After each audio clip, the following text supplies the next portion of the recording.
no iba a entrar para la evaluación, así que lo vamos a seguir viendo un poquito más adelante. Y después ya arrancaríamos, como para hacer, ver cómo vamos, arrancaríamos con la parte de macro. Ahí ya veríamos primero los primeros temas que tienen que ver con las ramas del pensamiento económico y los sistemas económicos, eso lo vamos a ver todo en la misma clase porque está relacionado, digamos. Y después, bueno, empezaríamos con todo lo que tiene que ver con las funciones del sector público, las políticas económicas, presupuesto, recursos y gastos. Después más adelante vamos a ver todo lo que tiene que ver con el PBI, la diferencia con otras macromagnitudes, las limitaciones en cuanto a lo que tiene que ver con el análisis del PBI. Después vamos a ver algo de políticas monetarias y la parte de inflación. No sé, serían los temas que nos quedarían para desarrollar, que son de la parte más de tipo macro. Bueno.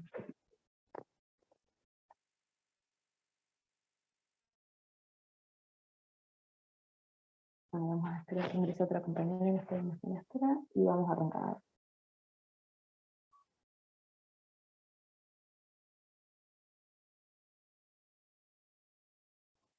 Menos mal que con la parte de gestión por lo menos ya teníamos todo lo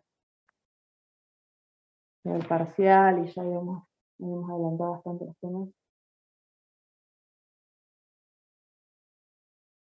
Bueno, voy a esperar que ingrese la última compañera que está ahí esperando en la sala de espera y ya arrancamos.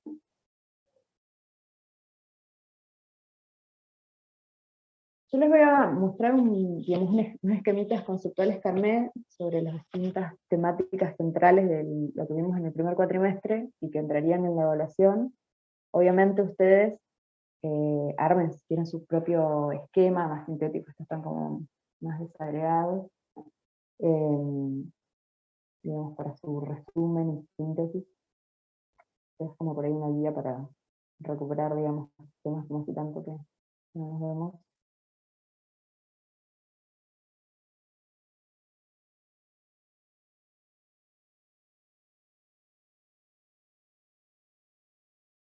Bueno, eso me parece que estaríamos todos.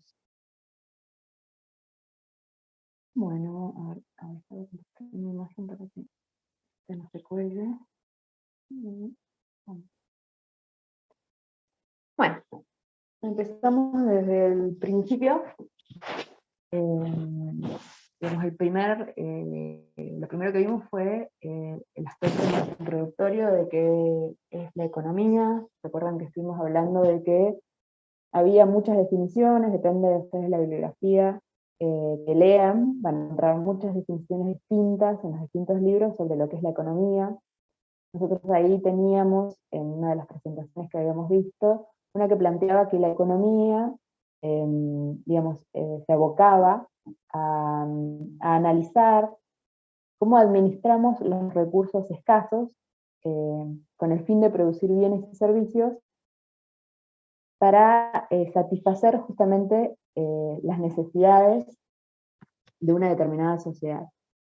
Lo que decíamos nosotros es que las definiciones eran muchas y todas tenían distintos rasgos o se enfocaban en un aspecto o en otro, pero lo que coincidían es que todas las definiciones hablaban de dos aspectos centrales que tenían que ver con esta existencia de recursos escasos y de necesidades que eran ilimitadas, ¿se acuerdan? Y esa existencia de esos recursos escasos y esas necesidades que eran ilimitadas daban lugar a la existencia de esas decisiones que se debían tomar eh, para ver cómo vamos a hacer uso de esos recursos para satisfacer las necesidades. Y eso es lo que hace referencia esta definición cuando habla de cómo administramos esos recursos escasos. En este sentido, la economía, ¿se acuerdan que la podíamos ver como una actividad o como una ciencia? En este caso sería justamente la actividad económica. Fundamentalmente puede ser de tipo de consumo o productiva, y dentro de las productivas, más adelante habíamos visto que podían ser primarias, que tienen que ver con aquello que surge de la extracción de recursos naturales. Después estaba la secundaria, que se refería a aquella que incluía procesos de transformación, o sea, la transformación de materias primas en productos terminados. Y la terciaria, que es aquella que tenía que ver con la prestación, digamos, de servicios. Estos eran los tres tipos de actividades productivas. Después, desde el punto de vista de la economía como ciencia, justamente esa ciencia se ocupa de estudiar esa actividad económica de la que estamos hablando anteriormente. Se trata de una ciencia que es social justamente porque se ocupa de estudiar, digamos, aquella actividad económica que se desarrollan justamente los seres humanos, las personas. Esta ciencia económica tiene distintas ramas, fundamentalmente se divide en una economía positiva y la economía normativa. Dentro de la economía positiva teníamos la rama que se refería a la parte descriptiva, o sea, que describe tal cual son los hechos, y después teníamos la teoría económica. Dentro de esta teoría económica, teníamos, hablamos de teoría porque justamente tenía que ver con esto que hablábamos de la aplicación del método científico. Recuerdan que la aplicación del método científico implicaba una serie de etapas en las cuales primero se observaba, después se planteaban hipótesis y demás. Justamente a esto es lo que se refiere a la teoría económica. El desarrollo de teorías vinculadas con la economía, que pueden ser de dos ramas: la micro y la macroeconomía. Justamente en esta materia vemos las dos ramas. Por eso en el primer cuatrimestre nos enfocamos en lo micro y en el segundo nos vamos a enfocar más en lo macroeconómico. Cuando hablamos de la microeconomía, estamos hablando de esa rama de la teoría económica que analiza las economías domésticas. Cuando hablamos de economías domésticas estamos hablando justamente de los consumidores, de sus hogares, que se denominan como economías domésticas. Después, también analiza el comportamiento de las empresas y de los mercados. Estamos hablando no del mercado global que abarca toda la economía, por ejemplo, de un país, sino estamos hablando de los mercados en particular. Por ejemplo, cuando hablamos del mercado de la carne, el mercado de la venta de automóviles, por decir, en eso se enfoca la microeconomía. O sea, si nosotros analizamos, por ejemplo, el comportamiento de las empresas de un determinado país, de un determinado sector, estamos hablando de microeconomía. Y cuando hablamos de un mercado en particular y qué sucede con, por ejemplo, el precio de los combustibles, estamos hablando igual de la microeconomía, a pesar de que estemos hablando a nivel global, porque estamos hablando de un determinado sector específico de la economía y no de la economía global. Después tenemos la otra rama, que es la macroeconómica, que analiza en este caso no las economías domésticas, las empresas, los mercados, sino los sistemas económicos, la actividad económica global, digamos, de un país, y se enfoca en el análisis de macromagnitudes. Cuando hablamos de macromagnitudes, ¿se acuerdan que nosotros hablábamos de variables económicas agregadas? Se habla de variables económicas agregadas porque justamente lo que hacen es agregar, es decir, sumar, digamos, variables económicas más pequeñas, aquellas que tienen que ver por ahí con las decisiones individuales que se analizan en la parte micro, se suman, digamos, y se agregan para llevarla a una visión macro, que sería a nivel país. En este caso, por ejemplo, nosotros en la micro podríamos analizar el precio de los productos de un determinado mercado y cuál es su comportamiento, mientras que cuando hablamos de la macroeconomía vamos a hablar del nivel general de precios. Es decir, en ese caso no es que vamos a analizar cada uno de los precios en particular, sino la totalidad, tomando como un promedio de todos los precios de la economía de un país. Y siempre el análisis en la macro es a nivel país o a nivel región, o sea, hablando de grupos de países. En la macroeconomía es una visión más bien de tipo simplificada, donde, bueno, acá no los tenemos, pero bueno, los objetivos de la macroeconomía tienen que ver con la búsqueda del crecimiento económico, de bajar el nivel de inflación, de disminuir el nivel de déficit, bueno, esos temas que nosotros hablamos escuchamos hablar muy seguido esas decisiones que se toman respecto a determinados temas económicos, fundamentalmente de lo que tiene que ver desde el punto de los gobiernos y de los estados para influir, digamos, en la actividad económica. Bueno, esto es en lo que tiene que ver con el aspecto más general de la economía que vimos al principio. Pues estuvimos viendo ciertos aspectos básicos de la economía que tenían que ver con eso que hablamos al principio, de esa necesidad de elegir, porque tenemos necesidades ilimitadas y recursos escasos. Cuando hablamos de los recursos estamos hablando de eso mismo que nosotros denominamos en economía como factores productivos. En este sentido tenemos que tener en cuenta de que si esos recursos no fueran escasos, sino que fueran ilimitados, al igual que las necesidades, no tendríamos necesidad de elegir, y si no tuviéramos necesidad de elegir, digamos que la disciplina económica no existiría. Es algo que habíamos hablado por ahí al principio también en alguna de las clases. Estas necesidades ilimitadas son ilimitadas porque, ¿qué decíamos que pasaba desde el punto de vista de la economía más tradicional? ¿Qué planteaba? ¿Por qué eran ilimitadas esas necesidades? A ver, ¿se acuerdan de algo? Porque ¿qué pasaba? Nosotros teníamos ciertas necesidades, ¿y qué pasaba después?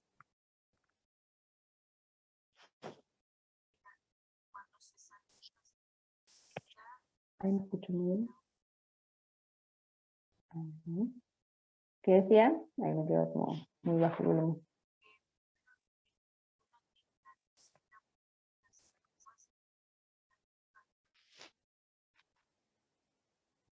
Ay, me escucho, no sé por qué. ¿Ustedes me escuchan bien? No, sí, la escuchamos bien, profe. Ah, Sí, puede tener que ver con que los bienes son escasos. Sí, con el hecho de que por ahí nosotros tenemos alguna necesidad, eso lo vemos por ahí también, y en la medida que satisfacemos esa necesidad que teníamos, no sé, por ejemplo, tenemos el objetivo de comprar un auto. Un par de zapatos. Claro, un par de Después zapatos. queremos otros. Claro, está bien, eso pasa. Como que satisfacemos esa necesidad e inmediatamente surge una nueva. Como que estamos en el primer momento nos sentimos muy contentos porque llegamos al objetivo de comprar un auto, por ejemplo, usado, que nos permite trasladarnos, que nos permite llegar más rápido a los lugares, pero después cuando tenemos autos, como que inmediatamente surge otra nueva necesidad de tener un auto por ahí más nuevo, de tener un auto mejor, con mejores características. Siempre es como que va surgiendo una necesidad nueva y otra nueva y otra nueva, que nos lleva también al tema de lo que es la cultura, digamos, del consumo. Entonces por eso se plantea desde la visión tradicional de la economía, si bien habíamos visto que hay otras opiniones respecto al tema, que las necesidades son ilimitadas. Y esas necesidades se clasifican en dos categorías. Hay distintas clasificaciones, una de ellas tiene que ver con clasificarlas en primarias y secundarias. Las primarias son aquellas que se refieren a aquellas que son indispensables, digamos, para la supervivencia. Cuando hablamos, por ejemplo, de la alimentación, cuando hablamos de la vestimenta, bueno, con ciertas restricciones, digamos, en la medida que son indispensables para abrigarnos, de vivienda, etcétera, estamos hablando de primarias. Después tenemos las secundarias, que son aquellas que no son indispensables para la supervivencia, pero que aumentan nuestro nivel de bienestar o de satisfacción. Estas necesidades, con estas dos clasificaciones, tenían un orden de jerarquías que planteaba la pirámide de necesidades de Maslow. Acá no pude, digamos, pegarla, pero lo ideal sería que ustedes la coloquen ahí, como para que les quede, digamos, acá por cerca de la jerarquía. Acuérdense que había un orden, que lo que planteaba es que primero se satisfacía el nivel más bajo, que estaba en la base de la pirámide, que era justamente el de las necesidades fisiológicas, que tendrían que ver con lo que planteamos acá con las primarias, y después íbamos avanzando en distintos niveles, que lo que planteaba en esta jerarquía es que las personas lo que hacían es cubrían el primero, y ahí recién avanzaban al segundo, y así hasta el tercero, y al cuarto, bueno, y hasta llegar a la cima de la pirámide, que era la necesidad de autorrealización, y que lo que sucedía es que las personas nunca saltaban, por ejemplo, de la fisiológica a la autorrealización, sino que siempre se daba en ese orden de jerarquía. Sabemos también que hay otras opiniones que plantean que no es tan así, que muchas veces depende, digamos, de las características o del pensamiento que tiene cada una de las personas y su propio orden de jerarquía. Como decíamos, teníamos estas necesidades que eran ilimitadas, pero por otro lado tenemos los recursos que son escasos. Cuando hablábamos de los recursos, estamos hablando de los factores productivos. Estos factores productivos eran fundamentalmente, en un principio, tres, que eran los que planteaban la visión más clásica de la escuela clásica de la economía, que eran, por un lado, la tierra, que hace referencia a lo que serían los recursos naturales, ya sean renovables o no renovables. El segundo, que es uno de los fundamentales, que es el trabajo, que es ese que permite fundamentalmente junto al capital para transformar esos recursos, muchas veces naturales o materias primas, en productos terminados, y que hace referencia no solamente al trabajo visto desde lo que tiene que ver con las facultades físicas, o sea, el trabajo físico, sino también el intelectual. Y en este sentido, asociamos otro concepto, que es el que tenía que ver con el de capital humano. Nosotros habíamos visto que había distintos tipos o denominaciones de capital, que desde la visión económica, cuando hablábamos del factor productivo, estábamos hablando del capital físico, o sea, ese capital que tenía que ver no con la inversión monetaria, sino con, por ejemplo, maquinarias, infraestructura, digamos, la estructura más bien física. Y después teníamos otro concepto que tenía que ver con, por ejemplo, con el capital humano, que tenía que ver con esa inversión que se realizaba en el recurso productivo del factor trabajo para permitir que esos trabajadores tuvieran un mayor rendimiento, o sea, una mayor productividad de su trabajo, y que tenía, para llegar, digamos, a ese objetivo, una inversión relacionada con capacitaciones, y todo tipo, digamos, de estudios que permitieran, digamos, generar mayor nivel de productividad. Y después habíamos visto que se había agregado otro recurso o factor productivo, que era la iniciativa empresaria o empresarial, que es aquella que era la encargada de reunir y administrar justamente los otros recursos, factores productivos, de la mejor manera posible para obtener los mejores resultados. Nosotros también habíamos visto que por ahí había distintas empresas o entes económicos que tenían o trabajaban con los mismos tipos de recursos, pero el resultado que se llevaba era distinto porque dependía justamente de este recurso que es la iniciativa empresarial. En función de esto también tenemos que ver otros conceptos que están relacionados, porque esas necesidades que teníamos los seres humanos se satisfacen justamente con bienes. Bienes que se producen a partir de la existencia de estos recursos o estos factores escasos. Estos bienes tenían distintos tipos de clasificaciones, según su carácter podían ser libres o económicos. Acuérdense que aquellos que eran económicos son aquellos que se podían comercializar, que tenían un precio determinado, y aquellos libres son aquellos que todos podían acceder, no había ningún tipo de restricción. Después, según su materialidad, teníamos bienes que se denominan bienes como tales, que son los bienes materiales, que tienen una representación corpórea, y lo que eran, por otro lado, los servicios. Según su función, podían ser finales o intermedios, o sea, dependiendo de si ya estaban en condiciones de ser consumidos por las familias, o les faltaba algún proceso posterior para estar en condiciones de ser consumidos o utilizados, y según su naturaleza podían ser de consumo o de capital. Cuando hablamos de capital estamos hablando, por ejemplo, de maquinarias, como habíamos visto antes, o de, por ejemplo, instalaciones, infraestructura, y de consumo son aquellos que podían ser duraderos o no duraderos, dependiendo si se extinguían con el primer consumo que se hacía de ellos, o tenían una vida útil más prolongada en el tiempo.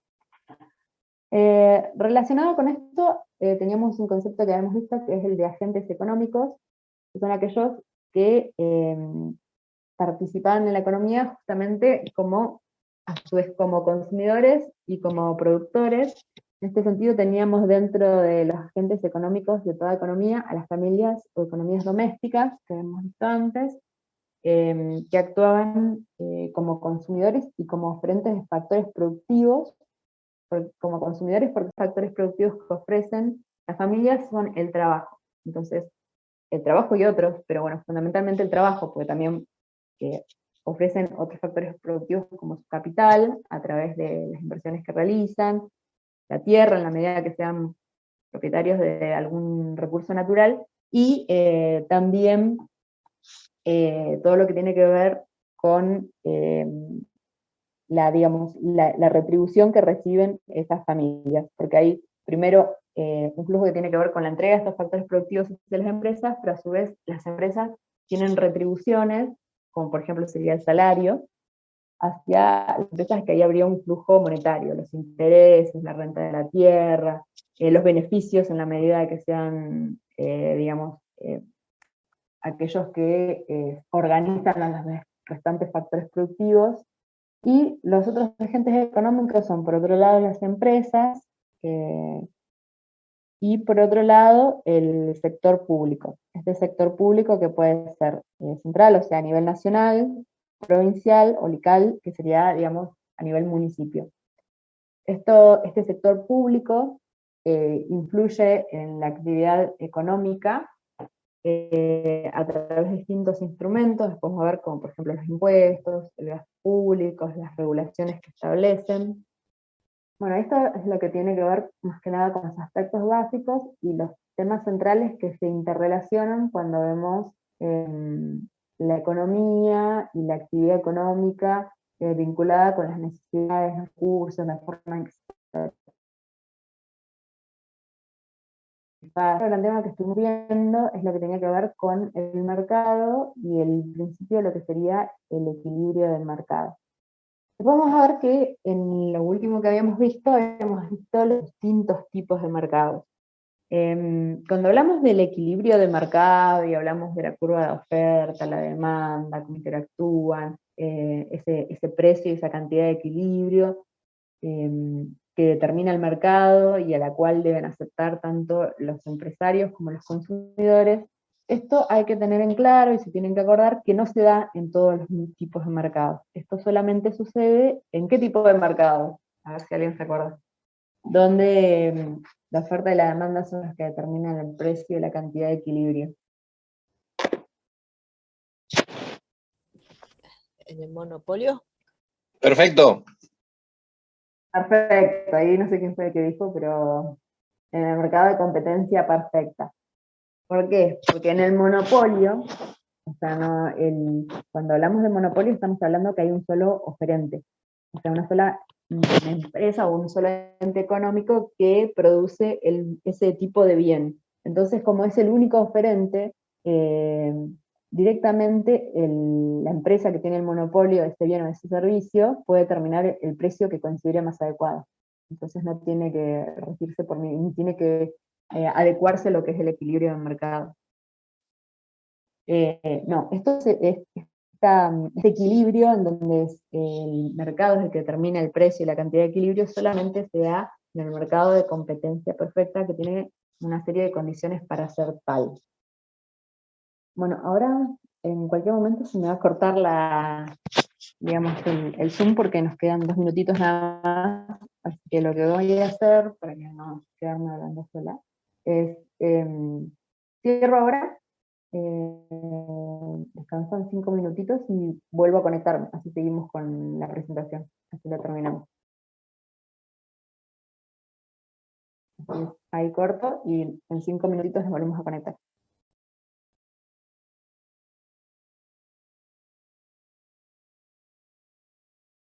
El precio de equilibrio y la cantidad de equilibrio, operada solamente para los mercados de competencia perfecta.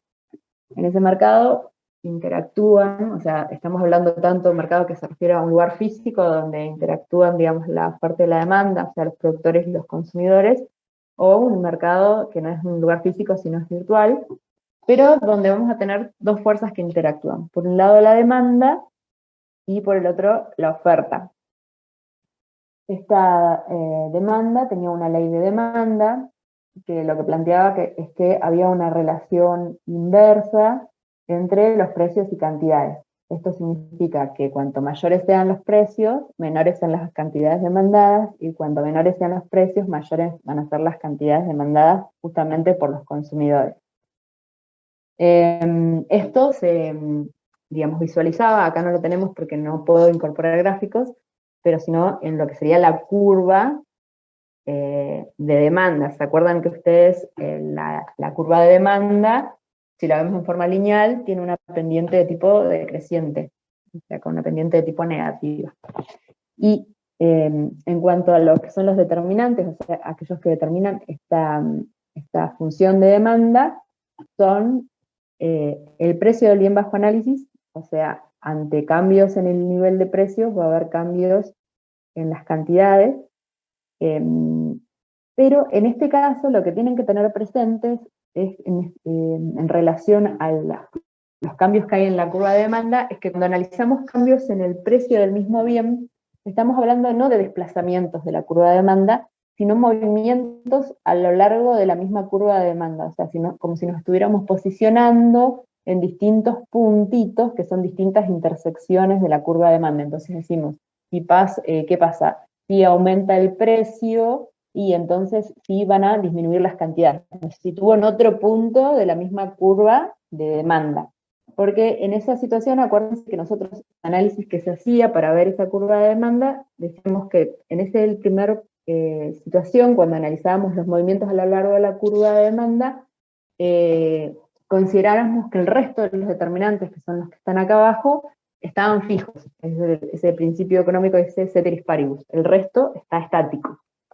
Entonces ahí podemos hacer ese análisis y esa curva.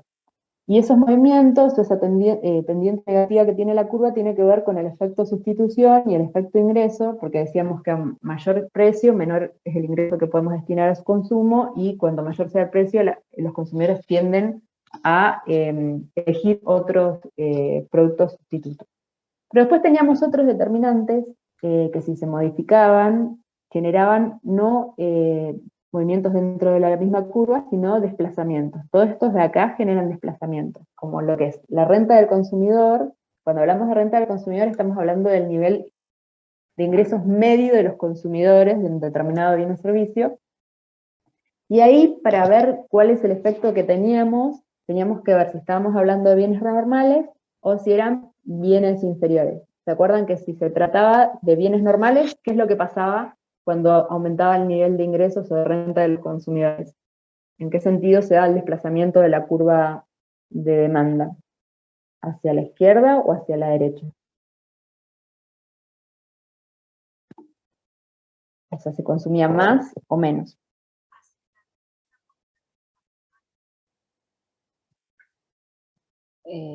Si aumentan los ingresos, Claro, si los se consume sueldos más. se consume, justamente, si son bienes normales, se consume más. Pero distinto es lo que pasa con los bienes inferiores. ¿Qué pasaba con los bienes inferiores? Y entiendo que si tiene un mayor ingreso, los bienes inferiores son los de menor jerarquía, ¿no? Claro, como de menor calidad, digamos. Claro.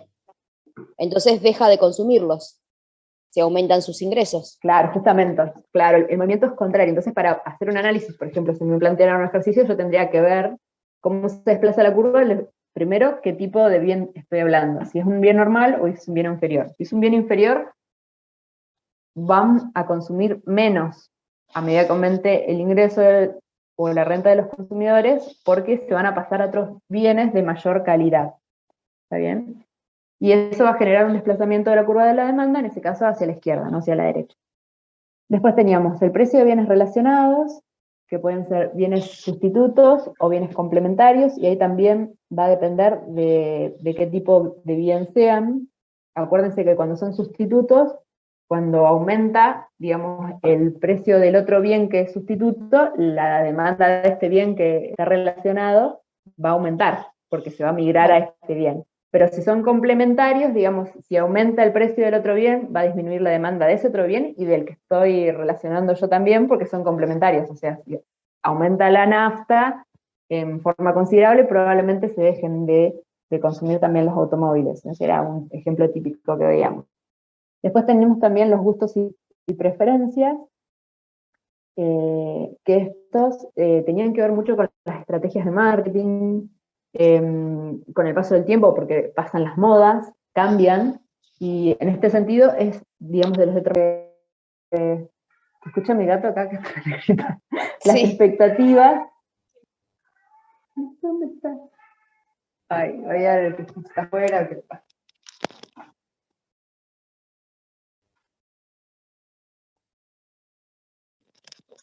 Bueno, no sé qué pasa. La otra era las expectativas, como decía, es decir, qué es lo que va a suceder a futuro, por ejemplo, con los precios, y el tamaño del mercado, o sea, cuanto más empresas, digamos, entran a un mercado, o cuanto más consumidores va a ser el distinto del movimiento que vamos a tener en las curvas. En el caso de la demanda, cuanto mayores sean los consumidores que voy a tener de un bien, mayor, digamos, va a ser el desplazamiento que voy a tener a la derecha de la curva de demanda. Cuanto más consumidores ingresen a un determinado mercado. Todos estos determinantes son los que decíamos generan desplazamientos. Acuérdense que cuando desplazamiento es cuando la curva pasamos una curva, por ejemplo, que estaba acá no puedo marcarlo, ¿me deja notar? No. Ahí, no soy muy bonita, pero, y pasaba, por ejemplo, se desplazaba una curva que está acá, bien torcida me salió. ¿Está bien? En cambio el movimiento no, era sobre todo juntitos sobre la misma.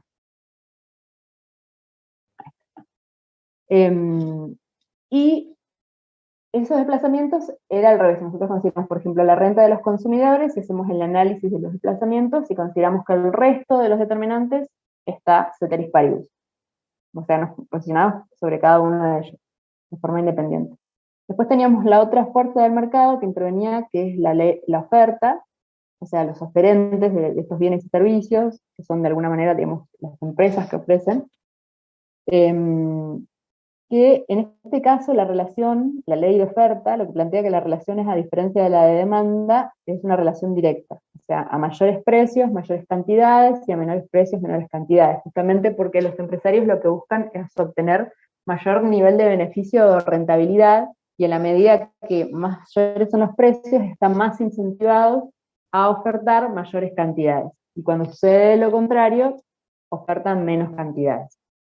Por el lado de la oferta, los determinantes son el precio, al igual que la demanda, el precio del bien bajo análisis, que va a determinar movimientos a lo largo de la curva. En este caso sería la curva de oferta, que es de tipo creciente.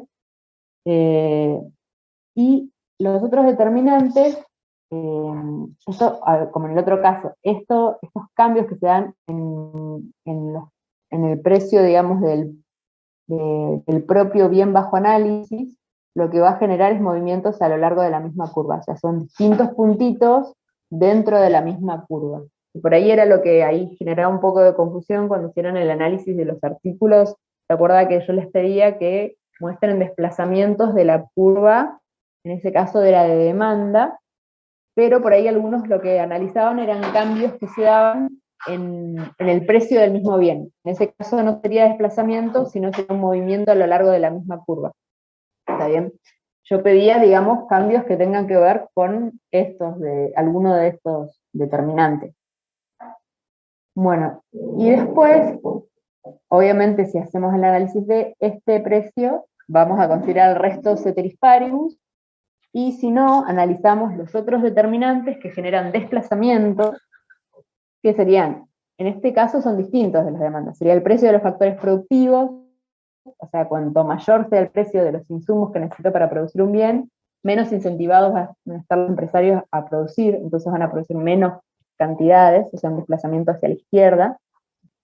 También está relacionado con el precio de bienes relacionados, pero en este sentido relacionado con aquellos que se pueden producir con los mismos insumos. O sea, si es más beneficioso, tienen mejores precios un bien que se produce con estos mismos insumos que estoy produciendo el bien actual, y probablemente el empresario cambie esos recursos para utilizarlo en la producción del otro bien. La tecnología es uno de los más importantes. En la medida que hay avances tecnológicos, va a haber un mayor nivel de oferta, un desplazamiento hacia la derecha de la oferta. Las expectativas, en este caso, de lo que va a suceder justamente con estos bienes que se van a comercializar a futuro, y en este caso el número de productores, o sea, cuanto mayor sea la cantidad de empresarios que ingresan a un determinado mercado, mayor es la oferta, o sea, hay un desplazamiento de la curva hacia la derecha. Bueno, en cuanto a el mercado, en donde, como decíamos, interactúa la oferta y la demanda, se logra lo que se denomina como un punto de equilibrio.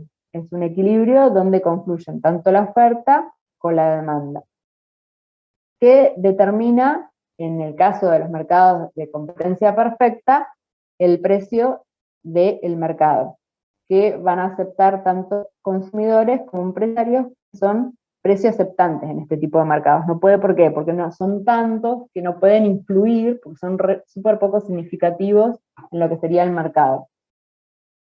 Si nos posicionamos en precios que están fuera del equilibrio, vamos a tener situaciones en donde se va a dar o un exceso de oferta,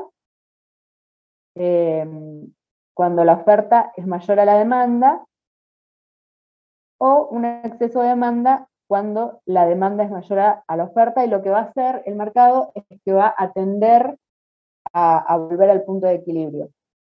Porque si la cantidad ofrecida es mayor a la demandada, lo que va a suceder es que los precios van a tender a disminuir y volver a precio de equilibrio. Y si la cantidad demandada es mayor a la ofrecida, los precios van a tender a aumentar y van a volver al punto de equilibrio. Por eso dice que hay una estabilidad en el equilibrio del mercado. No un empresario se va a poder posicionar fuera de esos puntos porque nadie si no les va a comprar, digamos. Después otro de los temas que estuvimos viendo es el relativo a la elasticidad. Cuando hablamos de elasticidad estamos hablando de la sensibilidad con la que las cantidades reaccionan ante cambios en determinados factores. Nosotros nos enfocamos un poco más en lo que tiene que ver con el precio, con lo que sería la elasticidad precio. Hay otro tipo de medidas de sensibilidad. Cuando hablamos de la elasticidad precio de la demanda, tenemos que tener en cuenta que hay distintos clasificaciones de bienes, teniendo en cuenta si son elásticos, inelásticos o lo que se denomina elasticidad unitaria, y esto tiene que ver con la proporción en que se produce el cambio en las cantidades ante cambios, en este caso, del precio. Se dice elástico cuando la elasticidad de precio es mayor a 1, y esto significa que las cantidades reaccionan más que significativamente que los cambios en los precios. O sea, si cambia, digamos, el precio en un determinado porcentaje, la cantidad cambian en mayor porcentaje, en mayor proporción. La unitaria es que cuando cambian en la misma proporción, y la inelástica cuando cambian menos, o sea, hay un cambio en el precio y el cambio en las cantidades es menos que proporcional que el cambio en el precio. ¿Cuáles son los determinantes que influyen en que un bien o un servicio sea más elástico o menos elástico? Son, primero, el tipo de necesidad que satisfacen. A ustedes en este sentido, ¿qué les parece? Por ejemplo, si hay un cambio en el precio, a ver, pensemos en algún producto de farmacia. Hay un cambio en el precio de, a ver, De un medicamento. Un medicamento, no sé, Por como ejemplo. el termofren. Un termofren Claro. ese que utilizan los niños cuando son chiquitos. Y uno lo tiene que comprar igual. Claro, entonces ese bien que sería elástico, inelástico. No, inelástico. Inelástico. Y si, por ejemplo, hay otro producto en la farmacia que es, por ejemplo, esto que se utiliza ahora para consumir para las arrugas, ¿cómo se llama? Colágeno, ese hidrolizado que está. ¿Eso les parece que sería elástico o inelástico? Y elástico. Y es más elástico, porque si ese producto que es ese colágeno hidrolizado, que es para las arrugas, aumenta de precio, y probablemente lo deje de consumir. Salvo que está como el jabón. Yo pondría el jabón líquido. Hoy fui a ver los precios y me quería morir. Y ahora pasaste al de pastilla, el común, el que usábamos ahora antes. Vamos bajando. Sí, tal cual. O sea, sí, podríamos aplicar la clase de economía a ese caso. Sí. No, pero a cualquiera ya ahora estamos en un momento crítico de la economía, creo, ¿no? Cada uno. Sí. Con lo que le toque. Y sí, porque el tema de la inflación, los precios aumentan, pero los salarios no aumentan al mismo nivel, No, entonces claro. el poder Antes adquisitivo cada era vez menor. Ariel, después vas bajando. Bueno, ahora ACE, después ALA, y ahora ya no sé. Está haciendo una sustitución, digamos, Yo estoy sustituyendo bienes, tal cual. tal cual. Claro, entonces cuando hacemos el análisis tenemos que ver son siempre los más inelásticos, porque por más que aumente el precio, los vamos a seguir consumiendo. Pues, por ejemplo, en una familia, lo último que vamos a dejar de comprar es la leche para los niños. Probablemente los adultos nos restringamos en otros consumos. Y aquellos que son más de lujo, más suntuarios, son aquellos que son más elásticos. O sea, ante cambios del precio, la reacción a las cantidades es más que proporcional.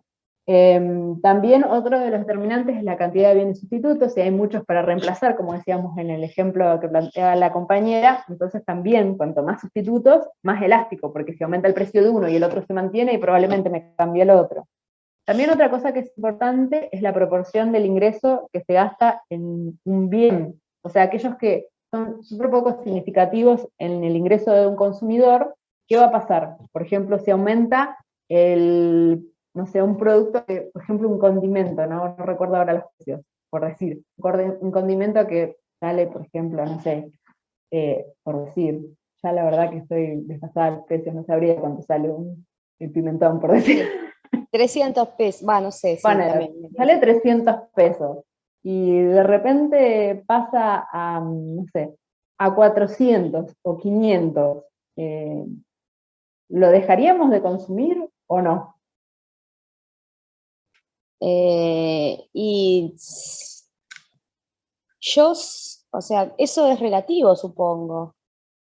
O sea, entiendo que no, pero yo como Claro, no sé ¿cuánto? condimentar, yo lo dejo de Me da lo mismo, consumir. lo saco Claro.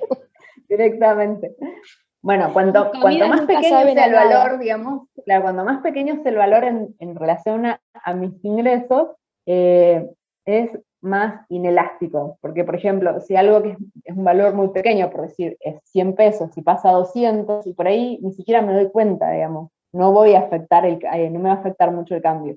Sin embargo, si se trata, por ejemplo, del colegio privado de los chicos, los que van a colegio privado y pasa, no sé, de 20.000 a, no sé, a 25.000, si bien el porcentaje por ahí es menor, va a ser un poco más elástico, porque la proporción que dedico de mi ingreso para ese gasto es mucho mayor.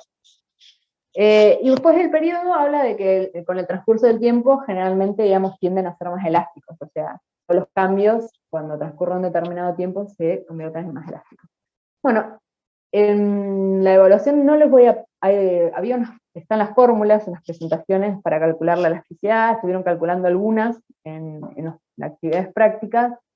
No se les va a pedir, digamos, que hagan el cálculo, pero que sí, digamos, por un análisis, digamos, teniendo en cuenta los determinantes, se les pregunta entre dos bienes, digamos, que sepan diferenciar cuál sería el más elástico y cuál el menos elástico. Después había otro tipo de elasticidades. Una de esas también tenía que ver con otro determinante que era el del renta, o sea, el nivel de ingresos, y esto estaba relacionado con las distintas clasificaciones de bienes, que eran los normales, los de lujos, los bienes de primera necesidad y los bienes inferiores. Después teníamos otra elasticidad, que es la elasticidad cruzada, que tiene que ver con esa sensibilidad ante cambios digamos, en este caso, de las cantidades enmendadas por el cambio de precios, pero no del mismo bien, como serían esta de acá, que eran los cambios en el precio del mismo bien, sino en cambio de otros bienes, el precio de bienes relacionados, que tenía que ver también con este comportamiento en relación a bienes sustitutos o bienes complementarios. Esto en cuanto a lo que tiene que ver con elasticidad. Después el último tema que vimos es el que tenía que ver con los tipos de marcado, que está de alguna manera relacionado con el tema de equilibrio que habíamos visto acá, que teníamos en las clasificaciones, que es el último trabajo que me llevé, que lo tengo por acá, que era un práctico que tenían que hacer un cuadro comparativo, y lo que teníamos es que había dos tipos o dos clases más globales de mercados, que eran por un lado el de competencia perfecta, y por el otro, el resto de los tipos de mercados que eran los de competencia imperfecta. Dentro de lo que era competencia perfecta decíamos que había muchos oferentes y muchos demandantes. Un producto homogéneo, que esto de homogéneo significaba que yo no podía distinguir dentro de ese mercado un producto de otro independientemente de cuál era el empresario que lo ofrecía, porque eran bienes que eran idénticos. Y decíamos que en realidad había pocos bienes o pocos mercados en los cuales los bienes sean idénticos, y generalmente estaban relacionados con commodities. Hablamos, por ejemplo, no sé, de la soja, el trigo, etc. Otra característica es que no tenía que haber barreras en la entrada y en la salida del mercado, o sea, restricciones que no sean, ya sea por la complejidad para ingresar, o el nivel de inversión en infraestructura que necesitaban, o regulaciones estatales, y tenía que haber información perfecta en el sentido de que todos tuvieran información, acceso a la información sobre el mercado, sobre los precios y demás. En este tipo de mercados lo que se planteaba es que era precio aceptante. ¿Por qué? Porque justamente el que determinaba el precio era el mercado, a través de ese equilibrio entre la oferta y la demanda. Y que nadie se podía posicionar fuera de ese punto de equilibrio, porque obviamente nadie le iba a comprar teniendo el precio que el resto de las empresas al mismo precio, que es el de equilibrio. Y después teníamos los mercados de competencia imperfecta, donde había distintas categorías. Nosotros vimos fundamentalmente el monopolio, el oligopolio y la competencia monopólica o monopolística.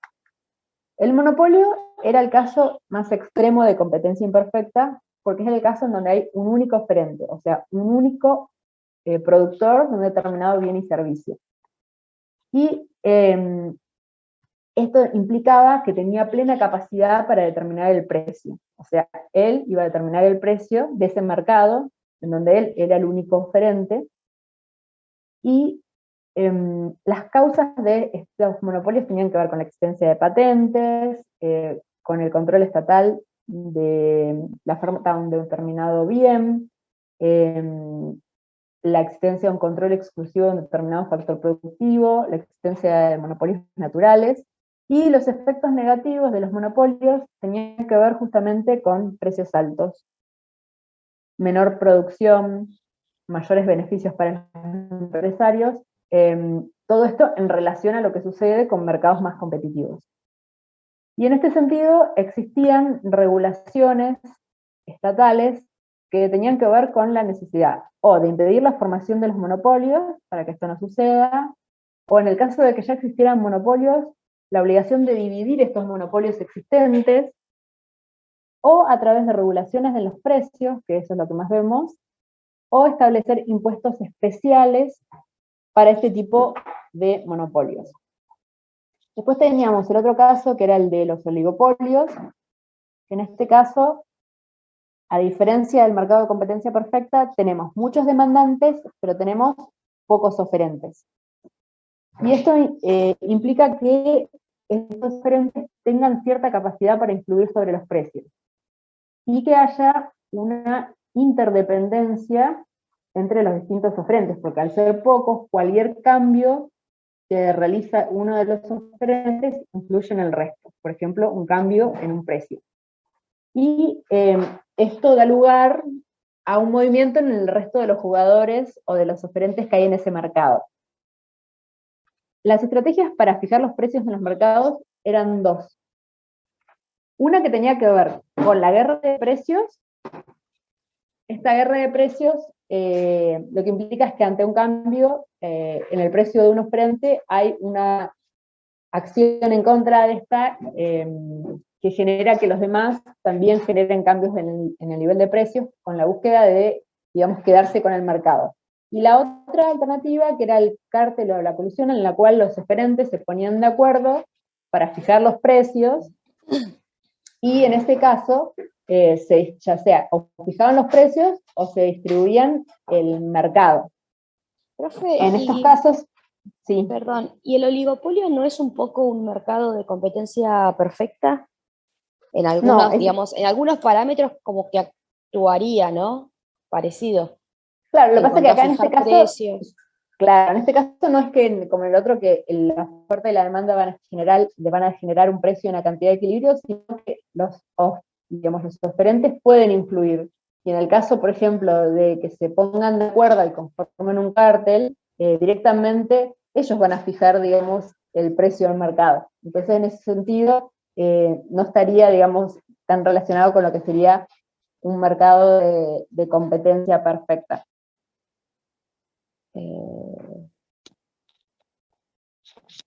Los demandantes.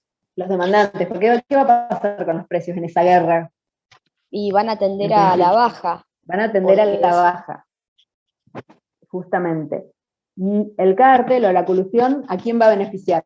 Si nos posicionamos en la otra estrategia. Y al oferente. Claro, porque se van a poner de acuerdo entre ellos. Es más o menos lo que pasa con, por ahí con las estaciones, con la, digamos, no las estaciones de servicio, sino los que venden combustible. Acción, sí, YPF. Sí. Claro. Y en este caso, los más beneficiados van a ser justamente los empresarios porque van a obtener mayores beneficios. Después tenemos lo que es la competencia monopólica, que en este caso tenemos muchos oferentes y muchos demandantes. En este sentido sí sería más similar a lo que es la competencia perfecta, pero los productos no son homogéneos, sino que son ligeramente diferenciados, y lo que buscan justamente los oferentes es fomentar estas diferencias subjetivas que existen sobre el producto, porque quizás los productos satisfacen el mismo tipo de necesidades, cumplen las mismas funciones, pero las empresas tratan de estimular que se generen estas diferencias subjetivas, o sea, desde el punto de vista de la percepción del consumidor, que fomentando que que los consumidores consideren que el producto, a pesar de cumplir la función, es diferente que el otro, o de los otros que se ofrecen en el mercado, y para eso utilizan estrategias que tienen que ver con estrategias de marketing y con publicidad, para que ellos puedan actuar como monopolistas de su propia marca. ¿Está bien? Para eso, digamos, estimulan, digamos, a los consumidores a pensar que su producto es diferente, a pesar de que cumple la misma función de otro. No sé, por decir, los ejemplos esos de las gaseosas que habíamos visto, son algunos de los tantos ejemplos que hay en cuanto a la competencia monopólica, que les permite establecer precios diferenciados y por ahí muchos mayores que los de otros productos similares, pero que no tienen la misma marca. Bueno, y esto sería todo lo que armé, digamos, como síntesis y por ahí resumen. La evaluación está armada, quedó armada desde la otra vez. Voy a dejar de compartir.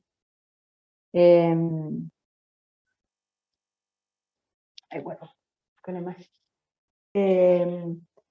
Les decía, bueno, la evaluación ya estaba armada la otra vez, quedó ahí. Está,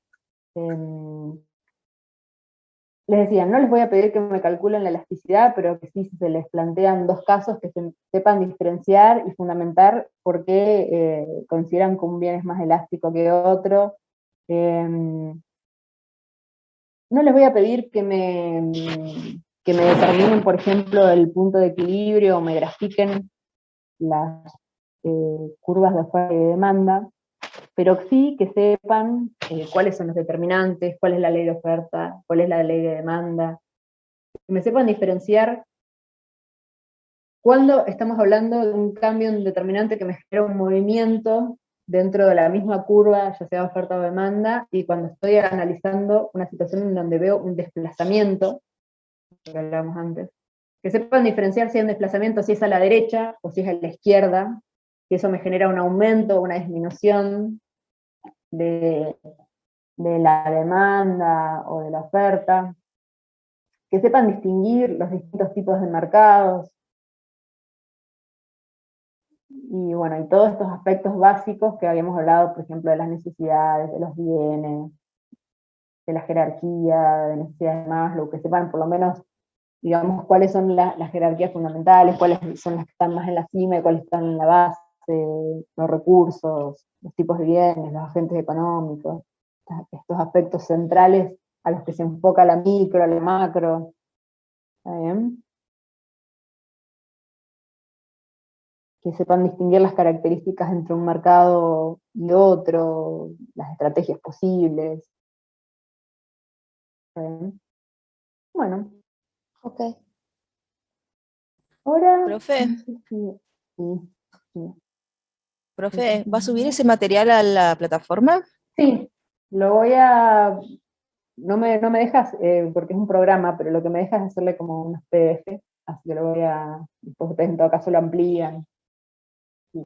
Después yo había preparado, pero era para la clase presencial, no sé si va a poder cursar ahora, pero bueno, intentamos y si no, bueno, lo dejo. Se los dejo para que lo jueguen en otro momento.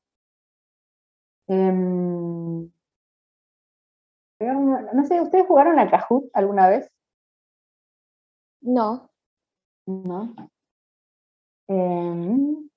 Vamos a jugar un Kahoot, pero que es sobre mercados. No se lo usaba para los chicos en el secundario. A los chicos les gusta, no sé si ustedes son más grandes. No es sobre todos los temas, pero es sobre la parte de oferta, demanda. Son preguntas que ustedes lo que tienen que hacer es cargarse con un usuario, poner el nombre para jugar, y después van respondiendo, verdadero o falso, opciones múltiples, y después, bueno, al final cuando termina hay un podio con el primero, segundo. Es como para ver más ustedes si se acuerdan de algunos temas o no. Van a tener que ingresar con ¿cómo se llama? Les va a dar un usuario para ingresar, a ver, en la página. Ahí les voy a proyectar a ver si lo podemos hacer funcionar. Empezar. Sí. Pero ahí me parece que nos vamos a quedar sin tiempo, ¿no? ¿O cuánto tenemos? Un minuto. Ahí salgo y volvemos a ingresar y vemos si podemos jugar este y después ya terminamos. O sea, salimos y volvemos a ingresar enseguida. Sí, enseguida porque si no ya se nos va a hacer muy tarde. Un QR para ingresar, lo escanean y si no pueden ingresar con este PIN en la página de Kahoot. Y ahí les van a aparecer las opciones para que ustedes vayan contestando, digamos. Tienen que seleccionar A, B, C, por decir. No me acuerdo cómo se los muestra. Ahí dice esperando a los jugadores porque nadie se cargó. Cuando ustedes ingresan se ponen el nombre, pongan el nombre de ustedes, porque si no, no lo vamos a reconocer.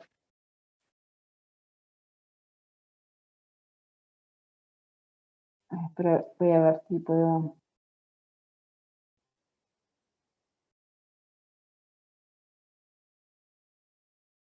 ¿Dónde ingresan los chicos?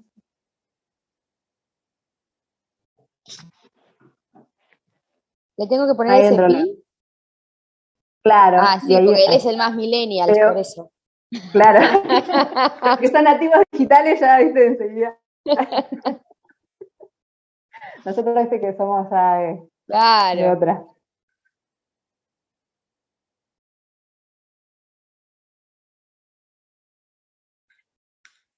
De ahí cuando estén todos me avisan y le doy para que empecemos. A ver.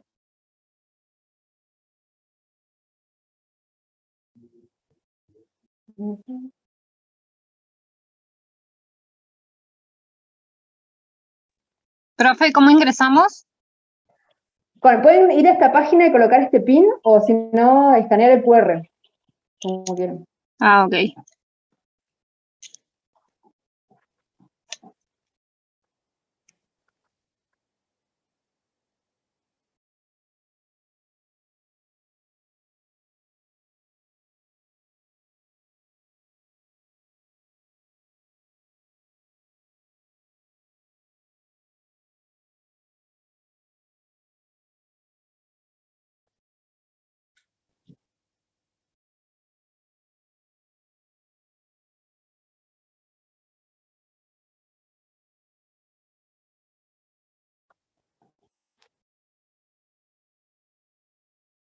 Pero ya ingresaste, Sandra.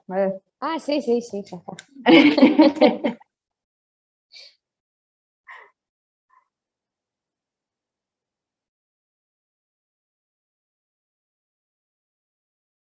Me salvó porque estoy en la compu, porque ya ahí con código QR ahí ya soné. Es difícil. No tengo nada cuando lo que pasa es que igual yo también en clases también es difícil porque tampoco tenemos internet de Wi-Fi, ¿sí? Claro. Pero si no es más divertido porque allá en clases te lo proyectás ahí con el cañón y están jugando ahí por ahí con el celular.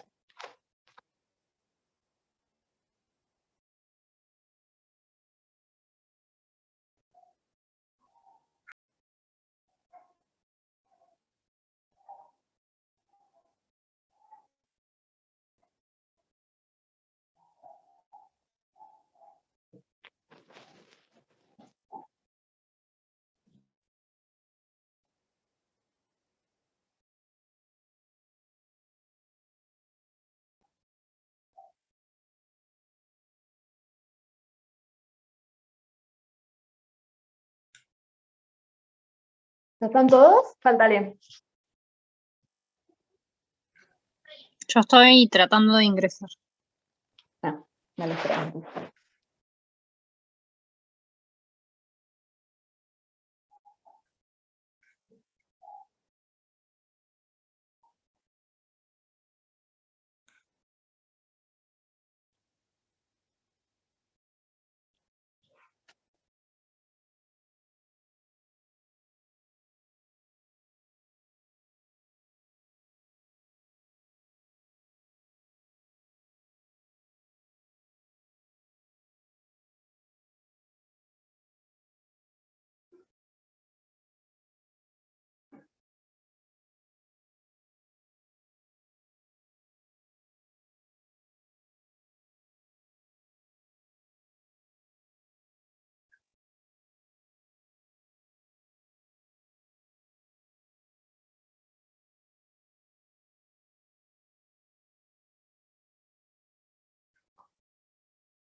Adentro primero.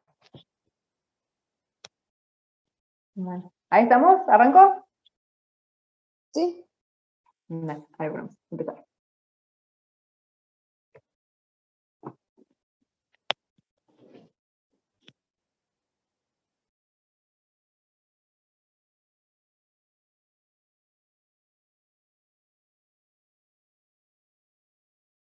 Ustedes tienen que poner el triangulito, el círculo, el rombo o el cuadrito. Dependiendo de la respuesta que le. ¿Y dónde está la pregunta? La ley de demanda indica que hay una relación directa entre precios y cantidades, hay una relación inversa entre precios y cantidades. Marketing. ¿Y? ¿Pudieron? ¿Pero y dónde veo yo las respuestas? Ah, estoy Acá. Claro, en Dios. lo que se proyecta acá. En el otro solamente les aparece el triángulo, el rombo, el círculo o el cuadrado. Ah, ok. Todo el otro aparece acá. A ver si lo ve siguiente. Vamos. ¿Alguien alcanzó a contestar? No. No sé, yo estoy No, yo fuerte. puse Estábamos triángulo todos porque leyendo, pensé, me parece. Ah, bueno, vamos yo con la puse siguiente ahora. triángulo porque pensé que había que poner triángulo y se me puso incorrecto. Claro, no, no era. A mí Vamos se a me la acabó el siguiente. tiempo. Vamos por la siguiente, a ver si ahora. A ver qué dice. Si analizamos los cambios en las cantidades demandadas de un bien ante un aumento de su precio, estamos ante un movimiento entre la misma curva, desplazamiento. Eso lo estuvimos hablando recién. De la demanda. Pero, perdón, profe, seré muy inútil. Sí. ¿Pero dónde? ¿Que yo tengo que elegir un triángulo, un círculo? Claro, vos tenés que elegir la respuesta correcta, que a vos te parece Pero correcta si yo no para la esto. leo la respuesta, ¿dónde la leo la respuesta? Acá abajo, en lo que yo estoy proyectando. Ah, yo estoy viendo la página. Claro, en la página vos elegís, Claro, ahora sí. pero las respuestas están acá en lo que yo proyecto. Por eso yo te decía que normalmente en una clase yo proyecto en el cañón y ustedes están con el celular nada más. Claro, ya está. Se me terminó el tiempo otra vez. Bueno, a ver si Ahora esta sí. vez. Ahí sí.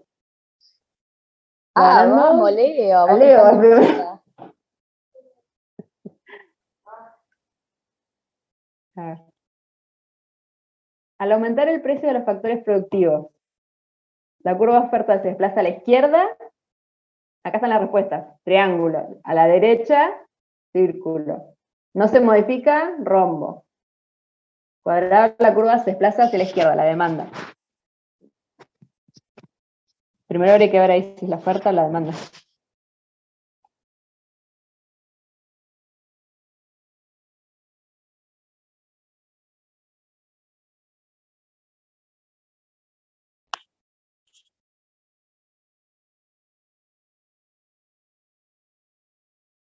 Y sigue Leo ahí arriba. Sonia segunda. Santi, Gloria y Sandra. Ingresaste al podio.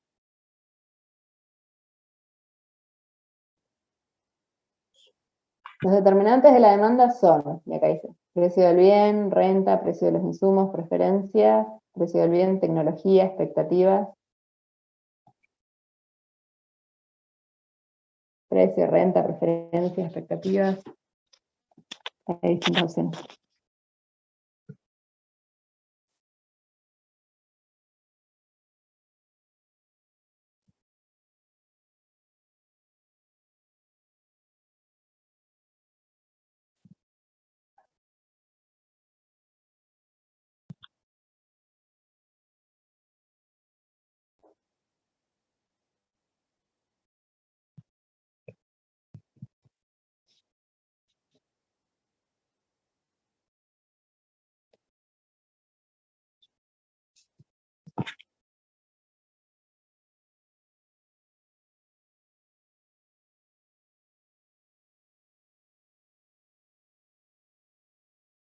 A ver, esta vez bien.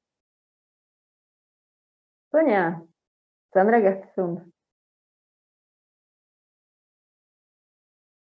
A ver, esta otra. Si ingresan más productores al mercado que estamos analizando, eso es lo que vimos recién. No hay modificaciones significativas. Se desplaza la curva de demanda a la derecha. Se desplaza la curva de oferta a la izquierda. Se desplaza la curva de oferta a la derecha.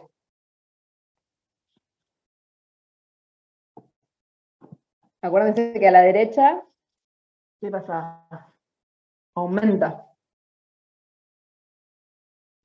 A la izquierda disminuye.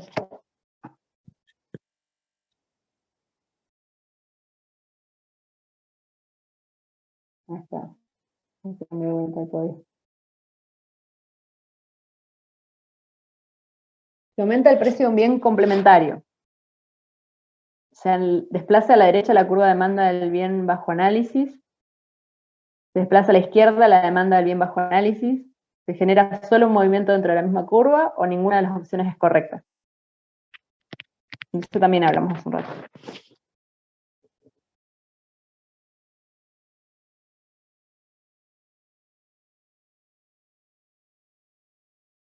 Con el siguiente. Este verdadero o falso. El precio del bien, el precio de los insumos, las expectativas y la tecnología son determinantes de la oferta. ¿Verdadero o falso? Ahí tienen dos opciones.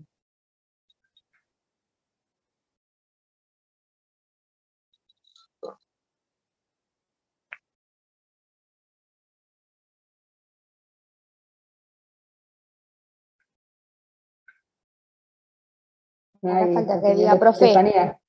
¿Eh? Correcto. Ahí, A ascendió la Susana, Estefanía. vamos. A ver, vamos con el siguiente. ¿Verdadero o falso esto? Ante un incremento en el ingreso medio de la población, la renta, ¿la demanda de un bien inferior aumentará? ¿Verdadero o falso? Recién hablamos esto, así que tienen que acordar.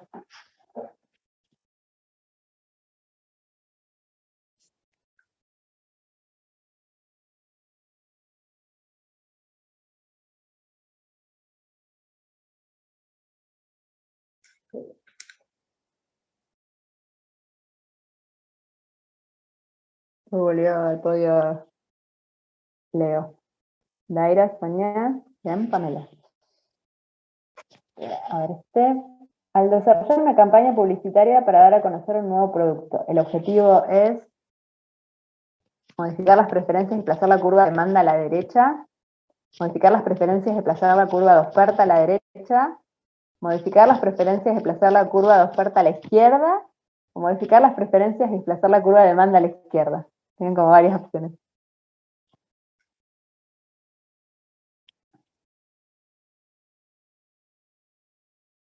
Estamos operando sobre o tratando de modificar la demanda. Ahora. Daira. Siguiente. ¿Verdadero o falso? Si ante un aumento del precio de otro bien, la demanda del bien analizado aumenta, el otro bien es un sustituto, ¿verdadero o falso?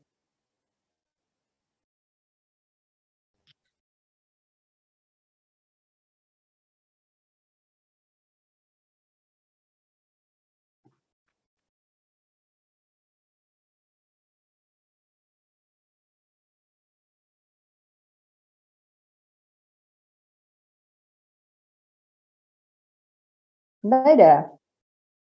La primera. Sandra, ahí está en segundo lugar. Leo, tercero. Ian, Santi.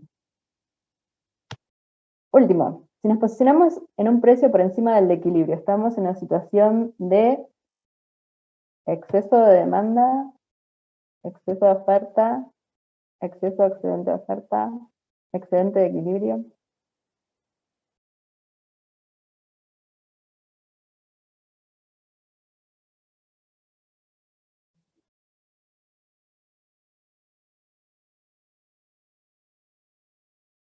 Y esta era la última. A ver el podio. Sonia, tercera. Sandra, segunda. Chica, primera. Daira. Bien. Ahí. Finalistas, mira, Leo quedó cuarto. ¿Quién era el quinto? Ahí quedó, no sé yo. Ahí estaba mostrando los finalistas. O sea, ahora, después de esto, zafó del parcial, digamos. Claro. Daira Tenemos un está como punto más. preparada, parece, con el tema. Ay, muy bien. Yo me quedaba sin tiempo antes que ustedes. Que para responder. Sí. Bueno, A así mí que me bueno, era hubiera para repasar un poco nomás. ¿Le gustó? Sí, muy bueno. Está bueno. Es como para repasar, digamos, los temas. Bueno, y sería todo por hoy. Vamos a hacer ahora. Y, bueno, ustedes me avisan entonces, cómo les conviene más, ustedes se fijan y me avisan. Si es el jueves que viene, les subo, tengo los trabajos de la otra vez, tengo los esquemas conceptuales tengo acá, de los tipos de mercado, pero se los subo la resolución, se los puede subir si van a rendir ese día, se los subo antes, si los miran, a la plataforma. Por grupo, porque se habían integrado por grupos. Que por ahí les ayuda porque es como un resumen. Y había algunas correcciones que había marcado yo.